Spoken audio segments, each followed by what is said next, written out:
Avtomobilga o'tirdingmi, birgina qaltis harakat, kichik bir xato yoki mayda nosozlik ham katta falokatlarga sabab bo'lishi mumkin. Buni ushbu tasvirlar ham tasdiqlaydi. Bugun soat 14:02 larda ijtimoiy tarmoqlarda Andijon viloyatining Asaka tumanida KAMAZ yo'l bo'yidagi uyni buzib ichkariga kirib ketdi degan mazmundagi ma'lumot tarqaldi. Dastlabki tasvirlardan ko'rish mumkinki, zil rusumli transport vositasi yo'l o'rtasidagi to'siqdan ham oshib, devorga borib urilgan. Xabar tarqalganidan ko'p o'tmay Andijon viloyati Ichki ishlar boshqarmasi yo'l harakati xavfsizligi boshqarmasi mas'ul xodimlari voqea joyiga yetib borib, vaziyatni o'rgandi.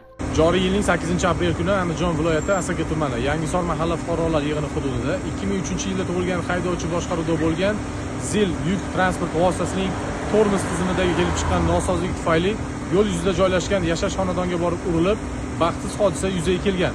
Ushbu hodisa oqibatida haydovchi tan jarohati olib, tuman shoshilinch tez tibbiy yordam shifoxonasiga yotqizilgan. Hozirda Asaka tumani ichki ishlar bo'limi yo'l harakati xavfsizlik guruh xodimlari tomonidan dastlabki surishtiruv ishlari olib borilmoqda. Shu o'rinda barcha haydovchilardan transport vositasini boshqarishdan avval uning texnik sozligiga to'liq ishonch hosil qilgandan keyin rul boshqaruviga o'tirishlarini so'rab qolamiz.